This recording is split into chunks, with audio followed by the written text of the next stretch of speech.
All right, we're recording now. All right. Well, I'm Joey Hartlage. This is Wade Harris, one of my best friends from life, college, we met in college, everything. He lives in Texas right now. I am in Campbellsville, Kentucky. Gosh, this does feel like a podcast. This is kind of weird. Um, anyway, Wade, I'll let you introduce yourself for a second. My name's Wade Harris. Like Joey said, I went to Campbellsville with him, ran cross country and track with him in college, and then I just moved to Austin, Texas. So I'm holding it down in the big state. I don't know what else to say about that, but getting ready for a hot summer. But no, I'm excited to hear about your race, Joey. Finally, today's Tuesday the 27th, and ran the marathon on Saturday. Finally ready to kind of spill a little bit. I feel like I've been holding it in the whole time. I don't know why. I just feel like I haven't shared a whole lot with everyone. A few things with Kate, a few things with my dad. But yeah, so the whole purpose for me doing this. So recently I just ran the Kentucky Derby Festival Marathon. First marathon ever. That was this past Saturday, April 24th. 9 a.m. was my specific corral. If you've seen my Facebook post, Instagram post, or something, you know this is something kind of out of the ordinary that I probably wouldn't usually do, but it's something that's been on my, I guess, bucket list for a long time. And especially if you saw the result, it's still like I personally still am in. I'm still in shock of like just even still today of saying like now like I just ran 26 freaking miles, like, and it's like okay 3 days later it was like another race this past weekend. Like it's so I hate that I'm like thinking that, but it's the honest truth. But yeah, the whole kind of purpose of this is just kind of sharing what really I was kind of what happened leading up to the race, but more importantly of how God truly was there for me and like Jesus was actually present throughout the entire race. Um, Definitely something, of course, I was asking for prayers, like jokingly leading up to this, like say a prayer for me. Don't say break legs. I probably would, and and but it's just like because it's just uncharted territory that I've never experienced before. And I was truly like jokingly saying say a prayer, but really being very honest about it too. But just definitely want to share how he really kind of helped me through this, and I think that's just kind of the big purpose of this. And of course, I feel like as two runners, I was trying to get Dylan on this too, but he's got to work. You know, he's a big manager now at Amazon, plug right there. Everyone else shops there. Um, but yeah, I just looking for some close people who haven't heard the full story either, but to kind of share with them because we've done so many races, runs, blood, sweat, and tears. We've been through the pain before of loss. We've been through the pain of winning. Um, and fun fact, actually, I think it was 2 days ago, junior year of college. I don't know how many years ago that was. It was like 2 days ago, 20 years ago, whenever it was. I won steeple at conference. So I was like, oh shoot, man, this weekend has something like special. It really was. So, and it just made me think about all the memories from Campbell's University, cross country track, and I was like, we got to do this because originally in my post I put, all right, I'm gonna mimic Josh and mock Josh and do what he did and just write a big old post out, talk about my background, all this stuff. And it wasn't until I was driving home Sunday night, I was like, wait, because Kate was driving behind me. We were just kind of carpooling a little bit, heading back to Campbellsville. And I was like, I should just record this and just talk about it. Like, I was like, we'll see what happens. But hey, and we're here now. So, Wade, what do you want to know about the marathon? I don't know a lot. Let's start out. You said that you were talking about how you were praying a lot leading up to marathon because you just didn't know what to expect. You were nervous about it. Talk a little bit about why this race felt like such a big deal, why you felt like you needed extra prayer, why you thought you might break a leg.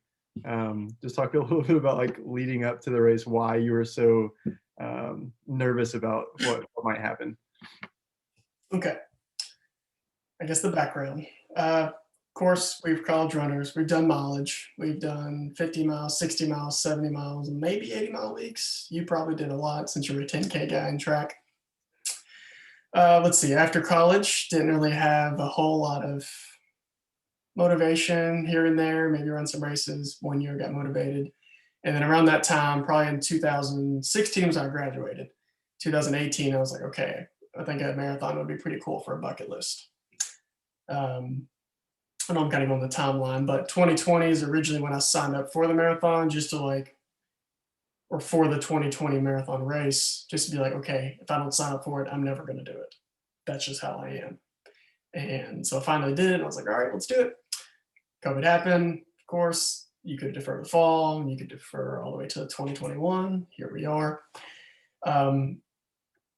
It wasn't until 2019 or 2020, this past summer, I was getting some good mileage. We were part of course, the Campbell Running Club, the elite team, everything. Everyone was showing out at the Louisville Triple Crown back in spring of 2020. So everyone was getting pretty hype. It was new for us. It was new for me, being kind of the founder of this. I was just hyped about just getting started, because I think I would have probably done a lot better mileage and training at that point leading up to that marathon if it would have happened in 2020. Obviously, things changed a little bit. But that kind of took a big turn leading up to that, because the longest run I ended up still deciding to do that summer was the longest I ever ran. And still, well, not to this day, but before Saturday, it was 1776, because it was on 4th of July. And I was only planning to do like 14. And I was like, Josh, I'm going for it. I'll see you. I was like, you can turn around. I was like, I feel like this is one of those like mental things I needed to do. Just do this run, America, all the great things. And so I did that. And that's been my longest run ever leading up to it. So that's one reason. Yeah. Oh, wait, go right ahead. I said, how long ago was that? Your That long was leading up to the marathon? July of 2020. So that's been some time. Obviously, around as soon as August hit, late July, that's when kind of training was just like, It was actually a big moment for me personally as a runner of saying, you don't have to run every single day. Stop putting all this pressure on you. Like, just because you were a college athlete, that doesn't mean you have to set the standard of running every single day. Because even if I did try to do that, ended up being every other day anyway. Come back to 2021, that was actually my new method of training now, just try to go for every other day. But it was a big, actually, during the pandemic. I kind of slacked a whole lot with like running club things, not just events, because on how to manage that and what to take, like what was the best decision for me personally running, the running club, the future of this, is this even going to happen? But yeah, it was a lot of like just kind of it finally gave myself a break, like mentally, like physically, spiritually, everything of like, okay, like, why are you putting all this pressure on yourself? So kind of towards the end of, right before fall hit of 2020, that's when I was like, okay, I'm enjoying running just to enjoy it. If I can race, I can race. I can run, I can run. Occasionally, I'm going to put pressure on myself just because that's still naturally who I am. But it was still like a big barrier for me to go through. So come back around 2021. Me personally, I just got a new job at the time, didn't have insurance for a while. In that little 2-month no insurance period, there was a lot of things that happened that I did not expect. One, training was terrible, we'll just say that. Had pink eye, had some like skin irritation that was messing with me when I sweat. Decided to get almost a stress fracture. So I was in a boot all the way up until, I think it was February. I think I was in the boot for about 4 weeks or so. I'm pulling up my Strava right now to make sure I'm looking at the right mileage of when I was in there. So the end of January, and then I did a decent random run in early February. 2 days later, my foot swelled up like a fat red tomato. I'm pretty sure I sent you pictures. It was nasty. You did. And well, me having athlete's foot, just thinking, oh, it was an infection, not even thinking my metatarsal was like basically destroyed. So in a boot for like 4 weeks and told myself at that point, I'm still running this marathon. Like I was like, God help me at the time, just joking around. We'll see what happens. And was just gonna baby it the whole way. It wasn't until we had that big winter storm here in Campbellsville or Kentucky. That was like my first run. So I got like got some trail shoes and just got on the snow, did an easy mile. And I was like, okay, knock on wood, we're good. So far, so good. Just a first mile. I was like, we can do this. And then it's just a gradual kind of build up. And I know I'm kind of going really long in a question, but I'm gonna kind of share what my training was after when I was in a boot for like 4 or 5 weeks.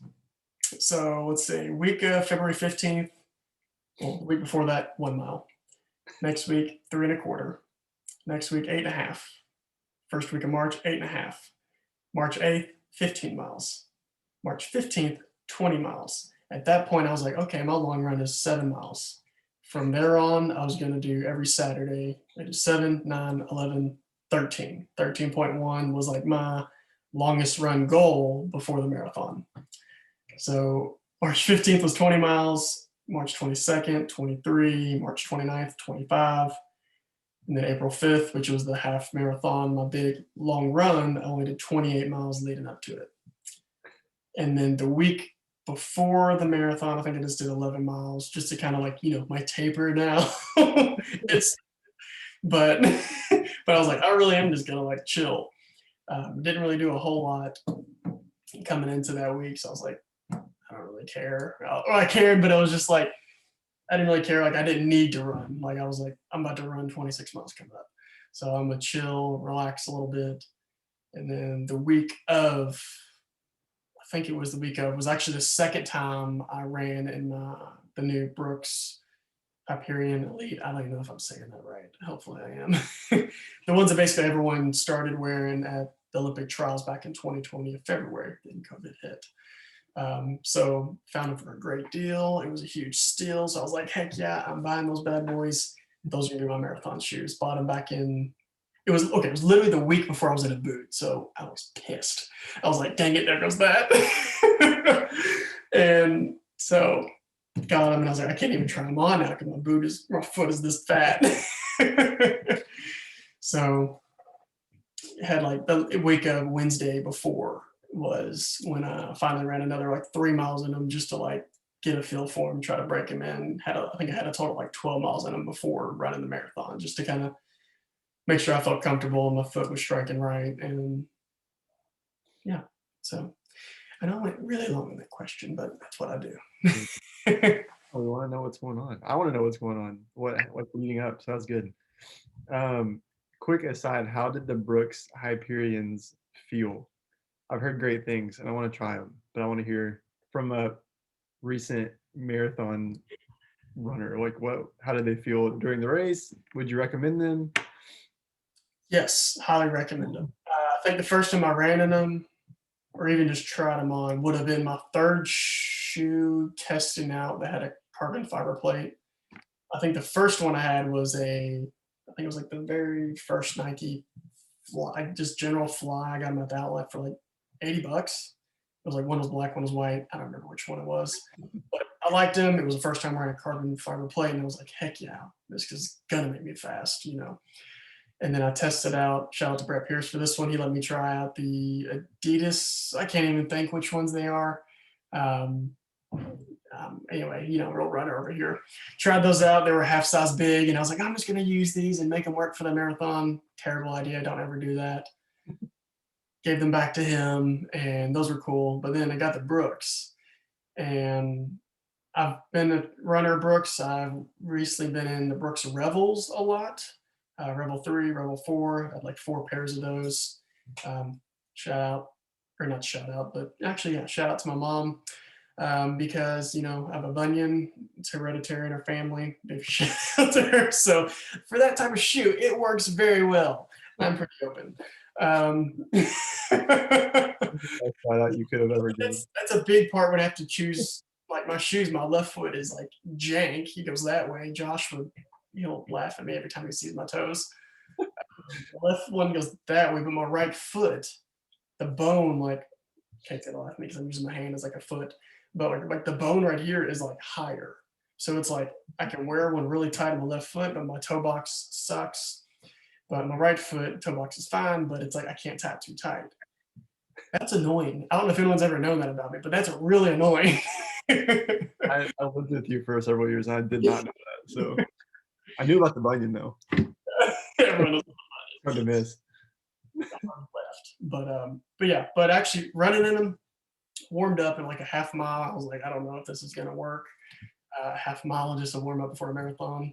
I laughed at Josh's marathon. He was like, "How do I warm up for a marathon?" He put that in a post. I think he did like a mile and a quarter or something. I need to ask Corbin. I think he's the expert marathoner around here. Oh yeah, true. Him and Brad Pierce for sure. They do marathons every day, basically. Not for me, but overall felt good. I think it wasn't until like maybe 15 or 16 in. I think on the ball of my foot on one of them start to feel a little warm, like just kind of feet were starting to get hot, but then half mile later it kind of cooled off.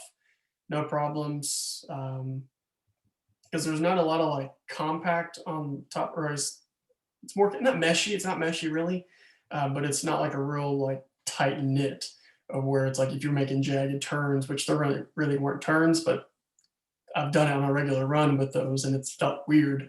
And I was really hoping there wasn't any sharp turns besides 3 hairpin turns where I had to turn right back around. So I guess part of it was, but overall, I would say A, no A plus, just because I don't give anybody A plus. A for sure. Improvement. Okay, so we've heard about your training leading up to the marathon. Obviously, it wasn't ideal. It probably wasn't what any good coach would prescribe for a runner. So, so talk about like day before, day of the marathon. Like, what were you feeling? Like, where was your head at? Were you thinking like, man, this is going to be a great race, or were you thinking like, let's just see how we can do, if we can even finish? Like, what were you thinking? How are you feeling? Yeah. So from up until that Wednesday, basically anything before up until that Wednesday, I told myself, of course, get my main long runs in. I kept telling myself, our friend Bradley, former teammate Bradley, I was like, man, I'm just gonna just go out there and just finish. Like that is my goal. And because I was like, this is uncharted territory, I'm gonna continue to say that because it's 26 miles. That's something like my weekly mileage was for a long time. Um, and like literally, I was telling my brother this, telling Bradley. I think I've told maybe you and Dylan that I was like, I'm just gonna run like 5 to 7 miles, whatever pace, walk a minute, walk 2 minutes, just so I can finish. Like that's how little, I guess, faith and how much doubt I had in my head of just like, because it was also part of like me to give myself a hard time of like training could have been a lot better. Okay, you were in a boot, go and give yourself an out, just do this, try to finish, get the participation medal, and go on. um, so it wasn't until, like I said, week of, really, I kept telling myself, I'm gonna watch these videos, all this stuff, watch pre and all this stuff to truly try to get hyped up, like to like I needed to because I really wasn't. I know like that week coming into it, maybe 2 weeks before Kate was starting asking me a lot more like, how's your runs and things like that. I'm like, pretty good. I'm like, eh. So I was just like, it wasn't really too happy or content at the moment because I was like, I know what's gonna happen in the marathon. I'm just gonna run it, try to finish it.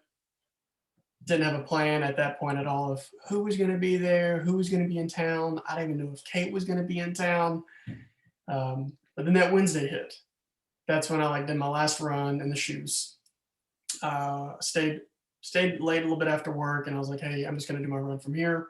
Grab my shoes from lunch, stayed around work, and it was just about to rain. But I was like, please God, please don't. And just did like 3 easy miles. It was like right around that 6:45 pace, 6:50 pace. I knew I wanted to go like kind of get a test run and like what marathon pace would be, or what I was like kind of winging at a little bit of what I was thinking. And I was like, all right, I'm just gonna go for Josh's time. Like it hit me right after that run. I was like, because I got pretty excited putting the shoes on. I was like, Okay, like imagine lacing up like before the race, or as if it was like race day back in college, or even any other race. Excuse me. And that just kind of got me motivated. I was like, I just need to do it. Like, who cares? Like, who's watching? Like, it doesn't matter. Like, it's a marathon. People are expecting to die, literally, probably, or physically, mentally, whatever it is. Hopefully, no one died. I don't really know. Knock on wood. But but yeah, that was a game changer. Like that Wednesday leading up to it, I finally was like, okay, I need to just Josh's pace. I think for his, he went 2:59:30. He just went under 3 hours back in February, right around the time I was in a boot. So real motivational. Couldn't go down there for him. I really hated that. Really wanted to be there for him, but things really just didn't work out. Um, but I was like, I just need to go for it. I was like, I've done half marathon already leading up to this, so I think, let's just see what happens. Just go for it and see what happens. So that Wednesday, I think I told Bradley what my plan was. Told Josh, or at least what pace. Didn't like nothing with nutrition, nothing with that. I have this much experience with nutrition and fluids and intake and all this. I'm terrible at that. I'll just say that because that's just something I've never really needed. That's just because we didn't really need those. I guess too much with long runs, or maybe that was just me being dumb and stubborn and not thinking I needed it. That's probably the right answer. But yeah, so Wednesday happens. Thursday took off. Friday, let's see. I'm gonna kind of go through Friday's plan because Kate ended up going to Perryville for a market. I knew that night I was planning to just right when I got home from work, eat some spaghetti, pig out a little bit, drive up to Louisville, stay the night in the mom's house. After Wednesday's run, that's when I told myself, okay, I really need to write up who's going to be where, who's going to be at the map or at this part of the course. Nutrition wise, I know I've been intaking Honey Stinger, the gels they have. I've really liked those. I did those on the long run of that 17-mile run. So I was like, okay, if it worked then, it works now. Fruit smoothie, not my favorite flavor. I would have done orange mango, but they were too hot for me at the time. So actually, they weren't available. Let's just be real. So I started working with those on each of those long runs, even if it was a 7-mile run, just to like try to get used to it. Found out, I think that Wednesday as well too, there wasn't going to be actually like water cups or anything like that on the course. So I was like, that's cool. They decided to mix it up a little bit, have this huge like 20, 30 gallon container, and it was pretty neat. You're supposed to bring your own little cup and you step on this thing, water comes out, boom, you're there, you go. Well, that's not part of my plan. I didn't want to do that. I want to grab, go, drink, go, throw it off to the side, do whatever. So Friday happens, get home, it's 10 o'clock, 11 o'clock at night. I finalized my plan for my nutrition intake and where I want where I want Chuck to be, where I want my mom to be, or Sarah, whoever was going to be there. I send it out at like 7 a.m. the next day. I'm like, all right, guys, good luck with it. I'm done. I was like, I got my route planned out. Which I'll share it with you unless you got another question real quick of how terrible this is. Okay, I'll put No, it's awesome. Start 9 a.m. I already have 2 gels on me in my back pocket at this point. I was going to take one right before just to kind of get a feel for it and wash it down with water. Miles 6 to 7, estimated 9:41 to 9:50 a.m. I'm not going to do that every time. First gel, take it then. Mile 10 and a half is a big stop. I'll go past it. That's where I wanted I think mom, Kate, or whoever there. I was like, it's an easy checkpoint. I'm gonna be there. And then like 5 miles later, I'll come right back through there. It's like an official water stop as well too. So I was like, give Joey the Gatorade / water, the bottle, like my handheld. I didn't put in their handheld. I should have done that. Mile 14, same stop, do a bottle, mix of water / Gatorade just to kind of mix it up. Hand Joey the handheld at that point. Actually, I messed that up. The zipper has 3 gels in there. And then I have a specific point that I gave them was mile 17.77. I said it's at Ashland Park on the Ohio River Greenway. And my side note was moral support because this will be my longest run ever to date. Not required to go to, just a suggestion. Mile 20 and a quarter. That point would have been like third Jill coming down Big Fort Bridge. So if my family or whoever didn't want to be on the Indiana side, they can go and go over. I was more kind of looking at what was easiest, convenient for them. That was what I was looking at because I didn't feel like mapping out all. It was already hard enough for me waiting to the last second to do this. I was like, let's just try to make it straight and easy. They can see me quite a bit and go from there. Mile 22, because of course 22 is like the big one. Everyone, I died. I'll be honest with you. Like moral support because this is a big breaking point, not required to go to, just a suggestion. Then I put or 23 and a half. It's the turnaround point at the very last turnaround point to head back home to Lynn Stadium. Moral support, just highly recommend. That's all I put on there. Then I put mile 26.2, Lynn Stadium, beer me. That's all I put. At what point in the race, besides mile 22, did you start to feel like either, man, I've got this, I feel great, or at what point did you start feeling like, man, I don't know if this is going to work, I'm starting to hurt?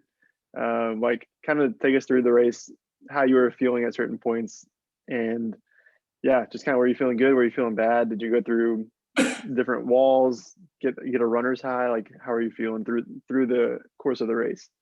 Yeah, and voice crack. As I was telling you before this, I was going to pull up Strava right now because my memory sucks. Everyone knows that. So I'm pulling up Strava to kind of like go back through the course itself. Literally the first 3 miles, 3.5 miles was leaving Lynn Stadium, going down like River Road, heading out past, I think it's University of Louisville's like rowing center. Never even been that area too. So the whole point, I'm just like, I remember here, I got a text from Josh that morning and was like, hey, be patient, you're gonna do great. Something simple like that. And actually that was kind of a point for me too, knowing, okay, he wasn't there at the start. I got a text from him and Marky and baby Cam, my nephew, may not show up. So I was like, okay, I kind of accepted that at that point, by the way. So we get 2 miles in, do a little turnaround, easy stuff, sitting in pace. And also the whole time while I'm running too, because I started at 9 a.m., I want to point this out. The earliest start was 6 a.m. I knew coming into this, I was not going to sign up for a 6 a.m. start unless it was an in-person race and that was the only start time. There's no need for me to do that. Little did I know until Friday or Thursday or Friday, I started looking on Strava. Everyone was posting half marathon times, solo, ran the whole race solo. You started at 6 a.m. You're probably one of the fastest people. You're gonna run solo. So I praise God I signed up for 9 a.m. because the whole time I had 3 hours to work with the people in front of me. Yeah. Praise the Lord, it wasn't until the very end, I know I'm kind of skipping to that, is when I got passed. Literally the last 10 meters, because I tried to pass a girl and she got sprint of me. But we'll get back to that later. That's tough. First 3 was solid, felt good, crossed the bridge. Good mental, like I had a lot of mental points or mental like cheers, moral support, places where family showed up or people I recognized from Campbell's that were running that I did not know they were running throughout the race, or even just seeing familiar faces. Right when I crossed the bridge, I saw my mom, I saw Chuck, my stepdad, Kate, and our friend Sarah. And it's kind of funny. As I was coming down there, like I hear him screaming, like, who the heck is screaming? Like, this is not a point for me. Like, I knew there's a lot of people there. And I'm like, oh, okay. So I'm like, water, because I didn't need it. But I was like, at the point, I was like, might as well get it. Quick little backstory of Chuck. He's got bad 2 legs right now. He's hobbling around a little bit. I love the fact that he was out there supporting me. But it was a little rough for him. And I'm very happy for him to be able to, he had surgery recently. We're about to. And anyway, so as I'm passing through, I'm like, water, yelling water. He's the one that turns around and go gets it. I'm like, are y'all serious? Like, y'all sent Chuck? I laugh. Like, at the same time, I'm like, that's really mean. Oh, guys got to keep going. And like, it was so rude. But yeah, I thought of this. We talked about it. We're good.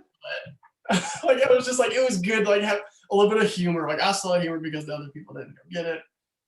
it's all right. Everything is good. Like, it was just, I needed that during that time. I was like, okay, 4 miles in, or about to be 4 miles in, let's go. Big another turning point happened. I'm still going good pace. About a half mile later, saw these random people on the side of the road, just had 3 water bottles out just on the sidewalk.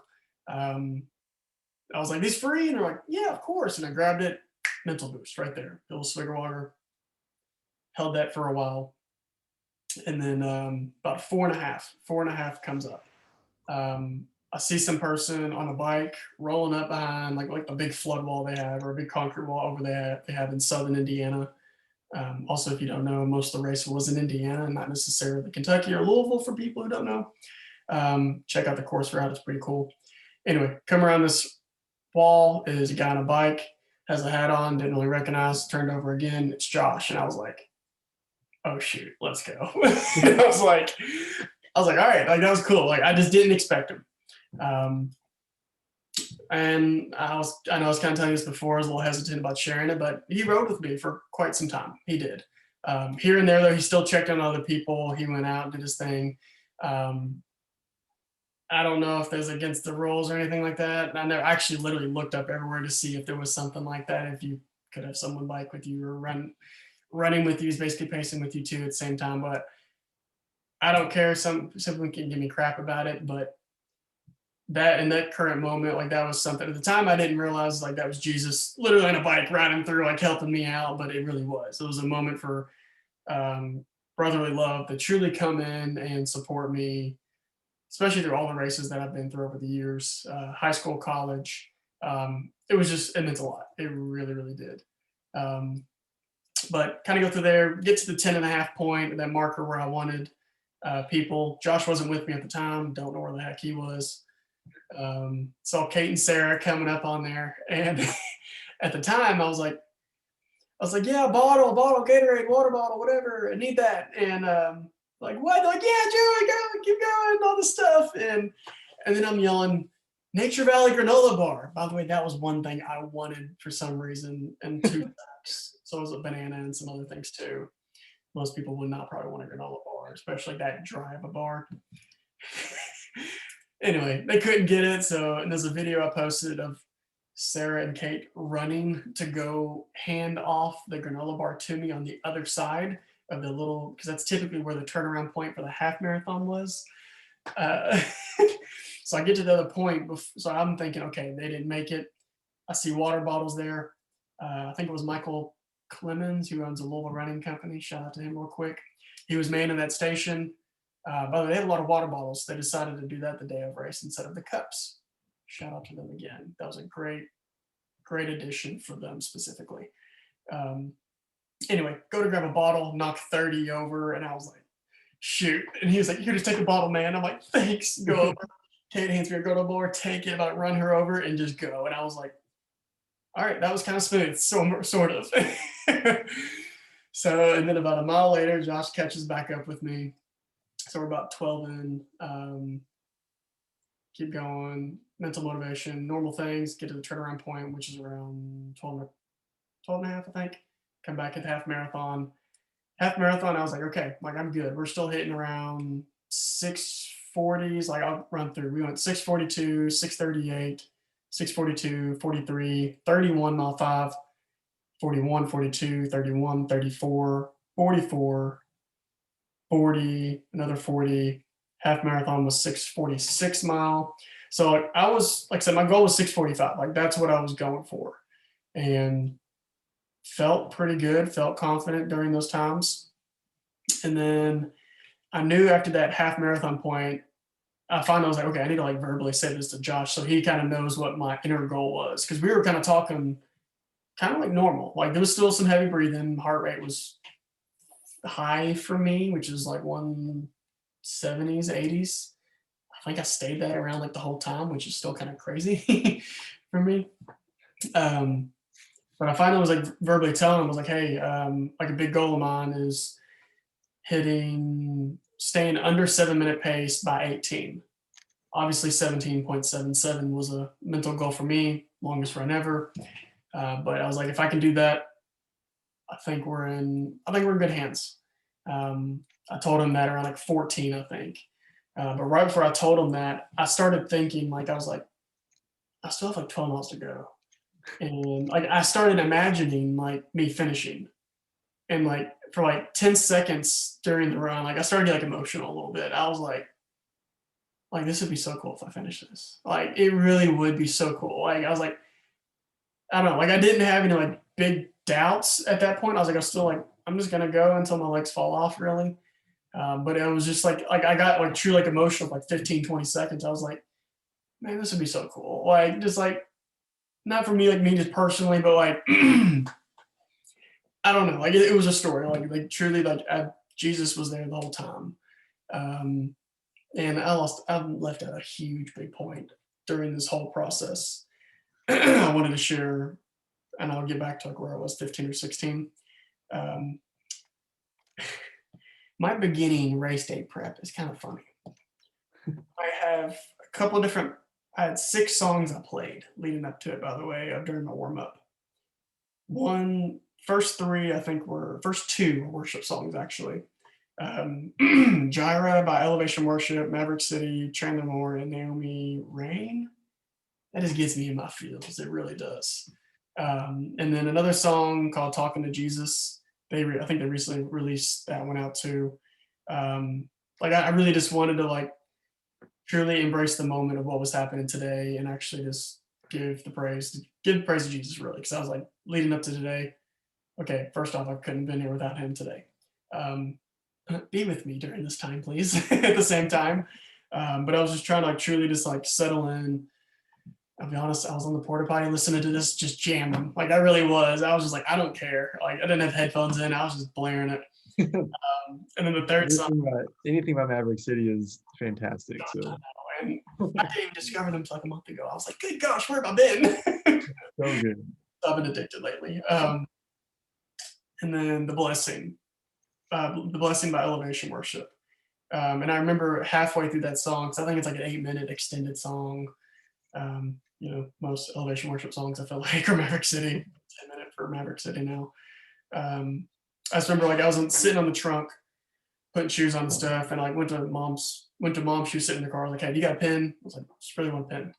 And wrote in my hand, "He is for you." Because at the very end, during like the last part of the song, they say, "He is for you. He is for you," and I'm just like it was kind of like a mental motivation for me. So like I know that he is truly for me every time I look at my watch. So I don't have to focus on my watch. I can see that. Sorry, I completely missed out that whole point just because I got focused on other things. But that was a reminder every single time. So I was trying not to be that guy to like, okay, got to stay at this pace every single time, but still trying to like maintain good speed. But that was huge. That was huge throughout the entire run, especially at every single one of those markers. After I saw that person, I was looking down, see the reminder, he is for you. Like, he's for you. Like, he's got you in this, like, the whole time. And so back to the 17, 18 mile marker point now. I was like, all right, so far so good. I knew around mile 20 was the bridge. So if people know the Big Four Bridge, there's a slight little uphill to get to it on both sides. Groundbreaking news, that's the biggest hill in the entire course.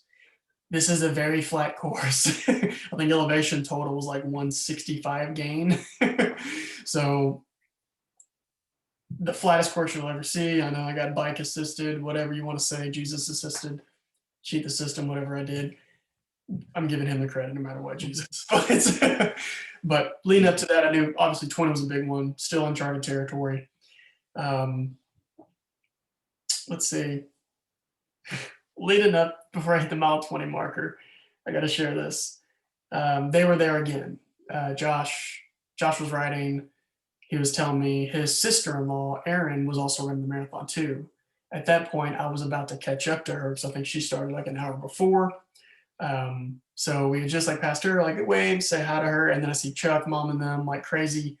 All them right before about to get on the bridge to go up towards Kentucky, while on the Indiana side. So at that point, I'm like, I really kind of want just something like a snack. And I was like, I know they had a banana that I wanted. Random, mile 20, no one probably wants a banana. That's me. That's how I work. So I was like, I just want something to kind of get down. I was like, I'm kind of done with the gels right now, especially no Nature Valley granola bars. not a sponsor. Although Honey Stinger, if you're listening, we Yes, want you as a sponsor. Ambassador program, the Hive. I think I just. Anyway, getting up to that bridge point, that's the same point where I was like, "Oh, Chuck, you're sending him to go get the water." Same exact point. He's on the other side. And I'm like, "You got a banana?" And they're like, "Chuck has it." So he like hobbles real quick. I'm like 15 yards from him. He grabs it and I go, "Just throw it." And I'm like, I was confident with that too, like very confident, like just throw it. He goes, does this little sidearm, Randy Johnson over here, and does not lead me at all. So I'm like, go like this, like catch it, like that. And I'm like, yeah. And I look at people over there. I was like, you like that? And I was like, let's go. And I was like, that just freaking happened. And I was like, get out of here. That's amazing. You should have stopped right there. Like that was the highlight of the day. Well, I was like, Chuck redeemed himself right there. I'm like, we're good.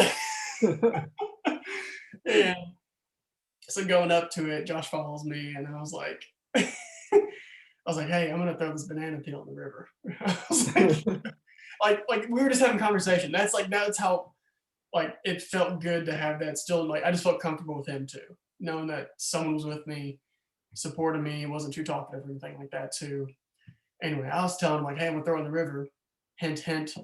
Get a video of it. That would be cool. He misses the opportunity. I throw it in there. I'm like, all right, whatever. And after that point, he was telling me,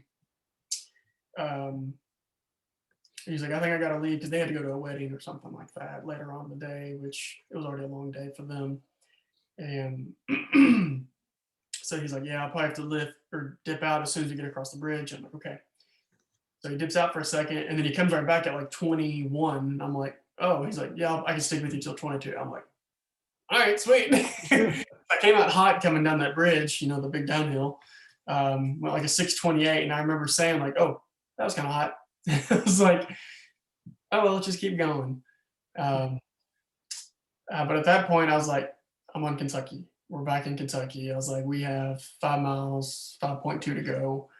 I knew this part not only was going to suck because there were a few points before the race. I think it was Friday. I didn't want to look at the whole course. Like, I was like, I like me personally, you probably know this truly. I like running to new places. I like seeing something new, something I haven't ran before. If I'm going Bowling Green, heck, I run anywhere. It doesn't have to be at Caracas or a certain park. It could be anywhere just because it's something different. It's not the same single routes we did in college. It's not this. So anytime I run somewhere new, I'm like, heck yeah. Like that's motivation for me. I feed off that. And of course, just being in the race atmosphere just made it even better. But I knew coming in this part over here, I wanted to look at the turnaround point if there was like a little drop point I could do on like Google Maps. There wasn't, but I knew it was part of the Louisville Loop or the Louisville. Actually, I didn't think that was a Louisville Loop. It was something else they called it over there, the Ohio River Parkway. I don't know. Besides the point, it was kind of a weird area. And then the last like mile leading up to that turnaround point, also started noticing there was like that's where like the channel locks are from the Falls of Ohio, but on the left side, it was like homeless city. Like it literally was. Like I don't say that jokingly. Like it literally was. Like there was so many homeless people there. And I was like, it was just like, dang, this is sad. I'm like, I'm in there just like thinking like I'm dying in a race and like not. I don't know what the situation, the story was going on over there, but I was just like, dang, like me thinking now, it's like, man, I probably should have prayed at that point during that. But I was just like, all right, like I recognized it, but I was just like, I have to run. I hate to say it like that, but it was just like I recognized it in the moment. I'm like I just never been in that area of Louisville to that specific area. So it was like sad, got emotional, but I was just like, I'm kind of hurting too at this point. And I'm like, but I saw other people like out in that area too, like helping like homeless people. So I thought I was like, man, that's cool. Like I was like, all right, I don't have to go off course and go do this or something like that and do something heroic or anything like that. But also during that point around that area, I saw a familiar face, Heather Pearson. She's from Campbellsville too area. I think she lives in Columbia.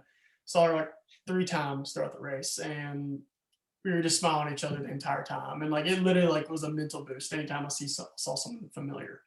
And little things like that just kind of triggered me to like, okay, let's do this. Let's keep going.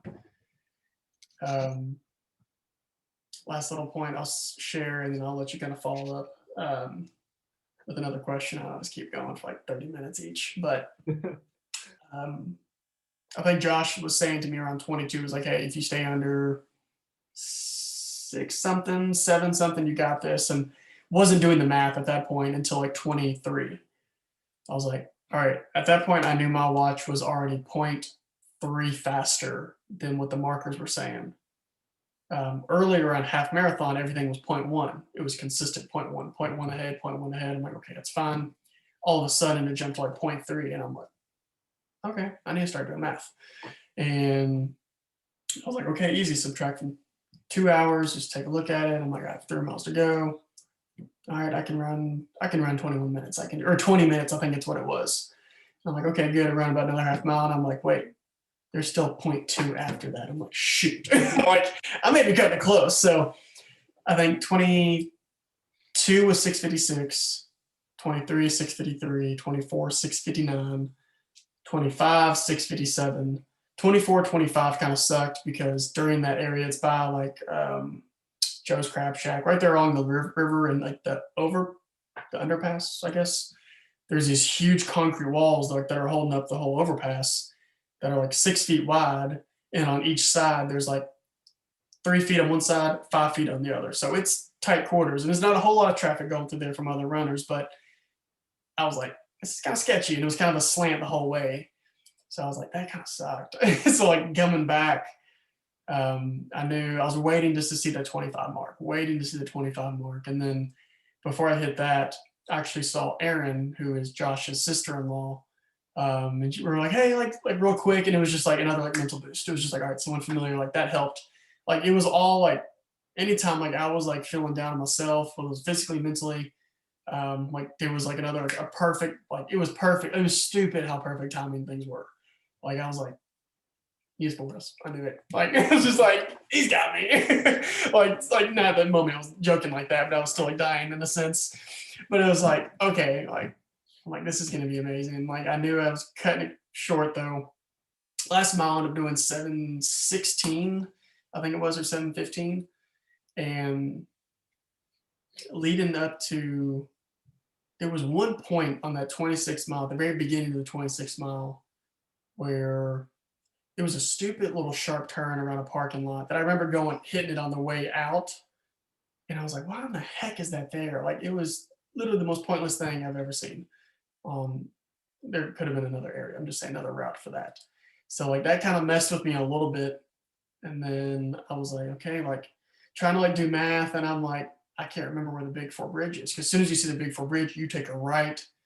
And then you probably go 200 meters and then left 50 meters uphill or slight uphill. At that point, it was like steep.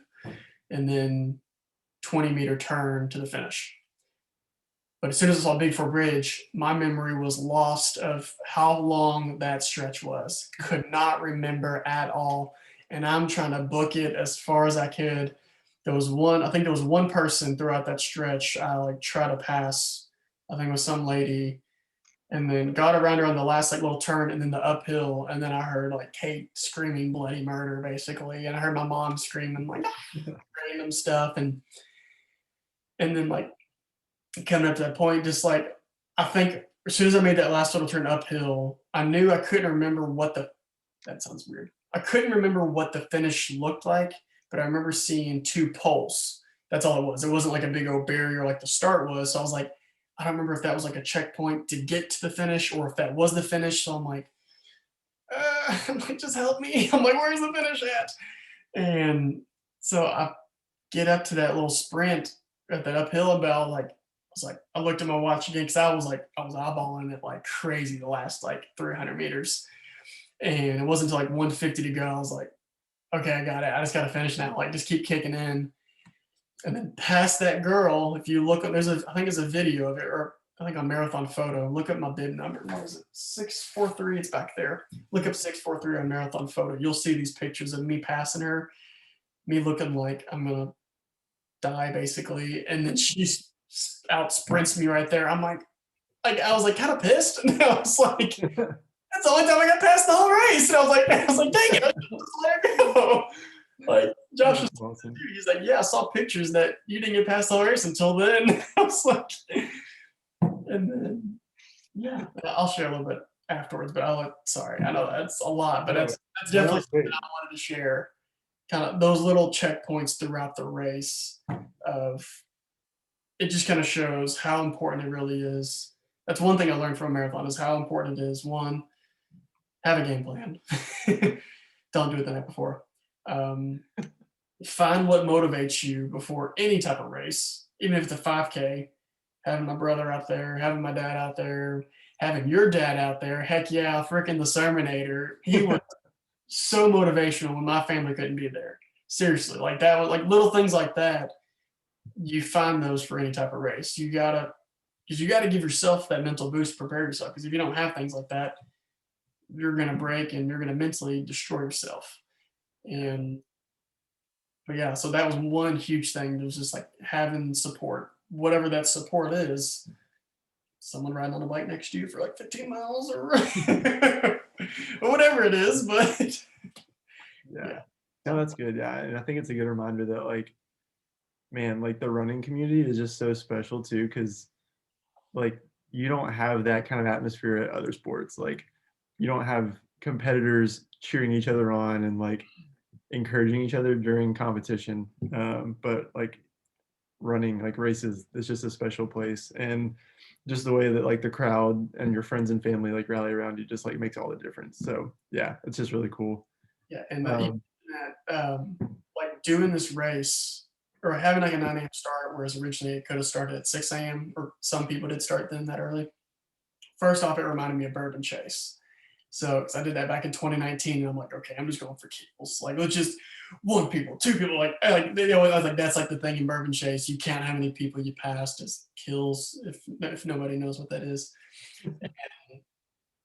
I didn't even count. But it was just like it was nice to like, okay, checkpoint, checkpoint, checkpoint, things like that. Because it was all levels. It was half marathoners were running two at the same time, not just marathoners. mhm. I was seeing them throughout the course and all ages, all genders, everything was out there. Everyone was out there running too. So not just specific marathoners, male, my age, or anything like that too. Yeah, no, that's cool. So we obviously know that your race went well, better than you thought it might. So I might have missed it, but tell me, what was your time? Were you proud of that time? And then like, what was your goal? Like going into the show? I know you just wanted to finish, but like, I know you well enough to know that deep down inside you probably had a time goal, and you probably just wanted to beat Josh, and that's okay. But tell me, what was the time you finished in? Were you proud of it? And kind of just, yeah, how'd you feel about the way things finished? Yeah. So time was 2 hours, 58 minutes, and 27 seconds. Terrible memory, should know this stuff. Um, according to like the fish, like officially 6:49 pace. Like my watch, the timing on here was exactly the same. I've never had a race like that in my life, the time wise. GPS was just a little bit off. Like I said, I think mine was 26.45. I could care less what that said. I know I was basing my pace based on this, like was averaging 6:45. I think that's what my Garmin said, and Strava it says 6:45, just because it was a little bit longer. But like I'm gonna go like the time was right, so that's what it was. Like that's what I was mainly focused about. Distance was I just at least wanted it to be 26.2, so I was happy. 258, 27. Overall was seventh out of 460 who did the marathon. Um, and I know it's definitely a down year. One because one's COVID, of course. Different stagger. Maybe some people don't want to do it because of COVID and restrictions and things like that, or don't want to do because it's not the normal Kentucky Derby Festival Marathon. It's not running through Churchill Downs. It's not running through downtown Louisville, really, instead of running on a greenway the whole time. The majority of the race is in Indiana Mhm. on like a flat path that's 8 foot wide. You got people running in and out. It's kind of reminded like a flood wall in a sense. If you're from the Louisville area, southern Indiana, along the river, you'll see those quite a bit. But it wasn't as bad as I thought it was going to be. I was kind of course, I know told myself I didn't want to look at what the route was truly like, because then I'm like, okay, well, it ruined it for me. I want to be surprised, like that element of it. Um, but a part of the background mind, I was like, man, it's gonna look like this flood wall that I grew up running on back home. I was like, I'm really hoping it's not like that, and it wasn't. So I was like, praise God. It's like another little mental win to help me. But I think that was another reason participation was down too, because, and this is something I told you before, from my knowledge, it's because it's a different course, it's not a certified course. I don't know if they've done that. So yes, I may have hit a Boston qualifier time. I don't know if it still counts though. I really haven't really looked into that. I know I said my brother was I think Josh was looking into that too. Haven't heard from him. He may not have done it. I'm not for sure. That's some of my homework I need to do. Or if someone watches this, send me a message. Because still, I'm like, heck, I still want sub 3. I was like, I don't care who helped me, what was there, Jesus, there, whoever it was. It's still like I'm still in shock. One, not even the sub 3 thing.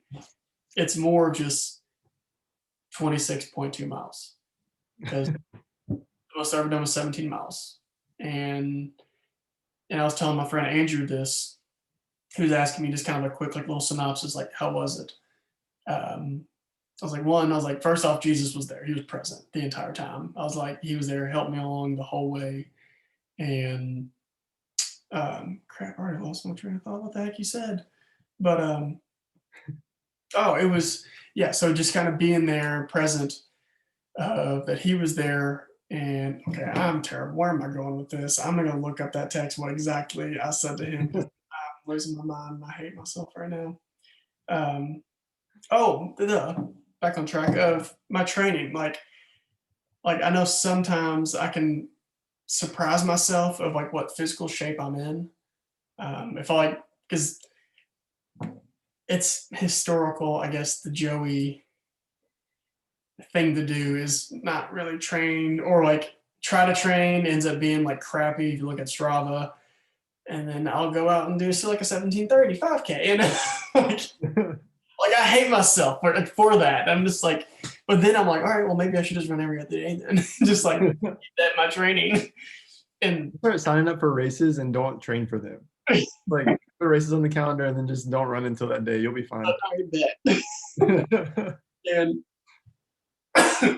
but that's something I told Kate right after I was in my boot. I was like, hey, I need you to keep me accountable. I need to get myself accountable. My plan is going to be every other day. Even if it's like 3 days a week or ends up being 4 days a week, that's my plan. I was like, and if like it's just easier that way, we can work our schedules around. I was talking to a friend from high school. We were messaging the other day after the race. He was asking about he just wanted to do his first half marathon, and I was like, honestly, there's all kinds of training plans and things like that out there that say you need to do this, this, this. There's some that are like 3 days a week, 4 days a week, more like my schedule or my type of training plan. I'm like, ultimately, look what I know, like look at like what fits your schedule at the same time. Like, yes, this may be a bucket list goal of yours too, but look at in the season of life you are in right now. Are you actually able to do this? Do you have commitments that you can sacrifice or things like that? And some people can, some people can't, and or switch up their priorities. Like, okay, I'll just get 2 hours earlier and do everything. And heck yeah, if you can do that, go for it. Some people may bash me of saying, okay, no, you actually just have to be strict with your planning like this. It may be me being a little lazy. I don't know, probably, but people can bash me for saying that. But it's like everyone has hard days and hard seasons of life and things like that too. And I'm not saying that I was in a freaking diminish or anything like that season of life, but it's just like it just works best for my schedule that way. And sometimes it was also like of knowing like running's not everything. Like it really isn't. So it's like stop treating it like I'm still on scholarship or I'm a professional athlete, which I will never be, and I don't strive to be or even go back to college or anything like that. But it's just like, all right, it's a hobby. Like it really is. It's a hobby that I really, really freaking enjoy because of the race day atmosphere. Like that is what really is like the goal of like having other people support you, and that is running. Like that's racing. Who cares what pace or how fast you are, what distance you go, just being able to kind of, like you mentioned, like having that support, even if you don't know anybody, you like cheering someone on, like even if you don't know them, like okay, and if someone else be like, you don't know that person, I'm like okay, even though if, like not even like you try to get the credit to like cheer someone on, but that made a huge difference for that person, and it's like dang, it's like I had a lot of people do that for me Saturday, and I was like thank you, I was like I needed that. Man, I love that. That's awesome. Man, I also just love hearing you talk about like just how thankful you are and just like how good God was to you on that day. Like that's just a good reminder that he is for us and that the like we need each other to help us accomplish what we're striving to do. So I just love hearing you talk about that. So you sent me this picture after the race. You probably can't see it. This is not working like I'd hoped. Screen. I have the picture. Let me pull this up real quick. Let me see if I can change the brightness and make it show up. But oh no, you're fine. Here, I got you. I'm gonna share the screen on here so people can really get a feel of. that was a fail. I'm not good at Zoom. I don't teach all day on Zoom like some people, Joey. So hopefully you can see the screen. Yes, that's the picture I was trying to show. Afterwards, when Kate was taking a picture, shout out to my handheld right there, had the honey stingers in there. Like I came across and I was just like, holy crap, like I did it. And just sat down, laid there for like probably 5 minutes or so. Just like I thought honestly it was gonna be, I don't know if I didn't really have any tears and like, but like in the moments like that, I thought I was ready to like just start like shedding. And surprisingly I didn't. Like I'm an emotional person. And like I was waiting for him to fall out, but I was just like I'm dry. It's like I don't know. It's like they're all out, and it was so weird. But and here's I another. mean, you didn't drink enough water during the race, Joey. No, I didn't. Yeah, here's another little picture from the half marathon. You know, look at that calf muscle. Yeah. I'm going. Fun fact. So this was actually a video that my brother did. It's a cool shot because Louisville. This lady, she actually was parked, trying to park in a spot right behind us when we parked next to Lynn Stadium. And we were actually saving the spot for Kate and them, but they never showed up, or they were behind, parked in a different spot. So I finally was like, hey, mom, scoot up, like just let this lady park in. Kate and them parked, found out they parked way down there.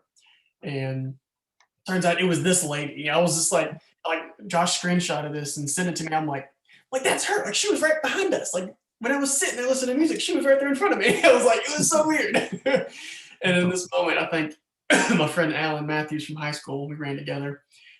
He commented, I think on Facebook or Instagram, was like, "Oh my gosh, look at Joey running." Something like, I'm like, I don't think she's saying that. I think she more like blowing a snot rocket or something. But That's awesome. But yeah, and here's just another picture too. If Josh can help me out too. This was right before, about to pass coming up on mile 20, about to hit the bridge. So it was a cool one. I love that picture. That's it. Okay, that's enough. No, that's awesome. It was crazy. It's like I'm still like I said, it's weird to like fathom like everything just happened this past Saturday. One, because like my training's stupid. 2, Jesus is good.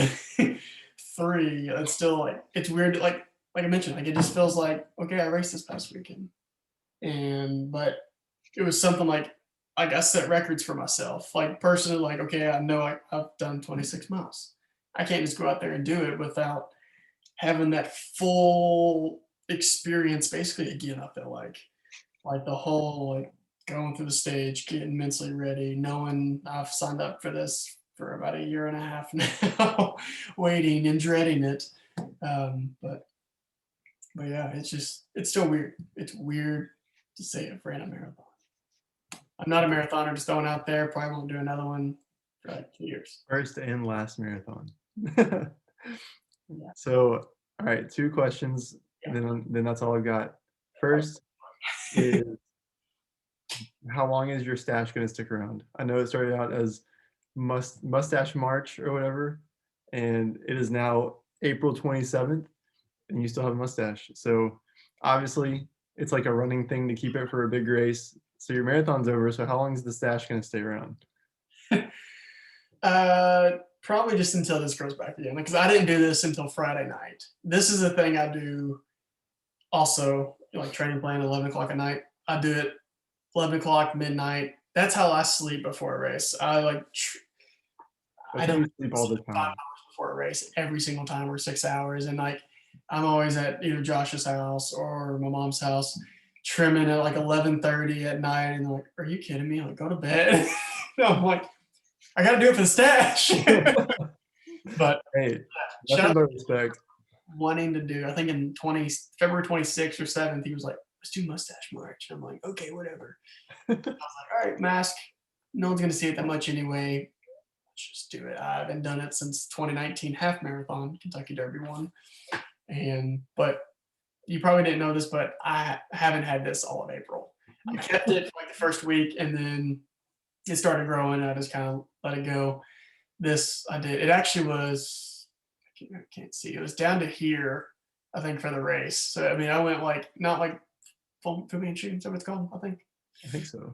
Um, Went down to like here, and actually Monday I was telling you earlier, like I just went to work as is, and I was like, "Oh, I look stupid right now." And like, everyone's like, "Congratulations!" And I'm like, "Yeah." And then I went and looked in the mirror like at lunch, and I'm like, "Oh yeah, I got a freaking mustache that looks stupid." But at the same time, like it's awesome. Don't get me wrong, but like me, my personality for the most part, probably don't rock it every now and then. But I probably still should like cut it up a little bit more. But and Kate was actually asking me that. I think it was yesterday or when I was with my family the other day. She's like, "Yeah, when you and your mustache," and I'm like, "Oh, I'm like this is a mental thing." Like one for Steve Prefontaine, because Chuck, my stepdad, he used to run in high school. He knows the whole thing. He lived around when Pre was around too.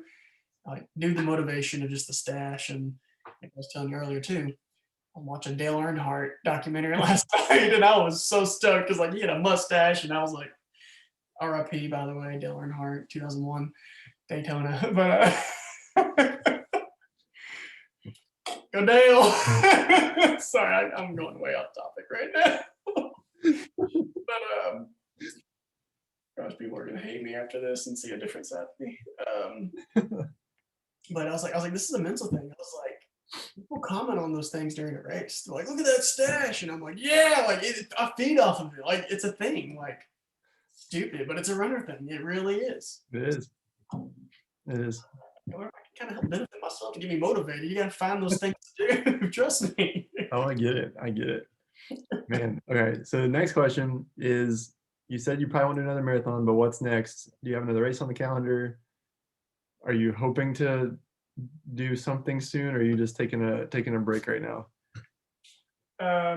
Not running this week at all. Probably won't until next week when a buddy of mine, Josh, he's got a new timing system for his upcoming race. He's doing a race series called the Bluegrass Mountain Cup. Does like 3 or 4 different locations in Kentucky, trail races and cycling races too. And then there's actually one in Green River Lake coming up, but we're doing testing out the kit, his timing system next week. So that'll be like my first run, just get back to it. And I think it's first week in July. Don't count me on that. Is when like the trail race here locally is. So that'll probably be my first race I'll do.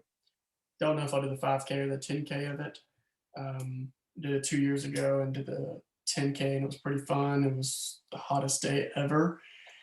Um, After that, though, actually planning to not race, but help with our local 4th of July race, Campbellsville 4th of July 5K. Kind of or I am like on the planning committee of that. I've done that a couple years ago too with Dylan. We both helped out with that. We've ran it before, but I don't want to run it. I'd rather like help with like kind of the event side of things and making sure it's a successful race. Not that just my input, but just kind of my experience and things like that of being in so many races and seeing so many races and seeing so many failed races before and successful ones. Just I think I bring some decent input.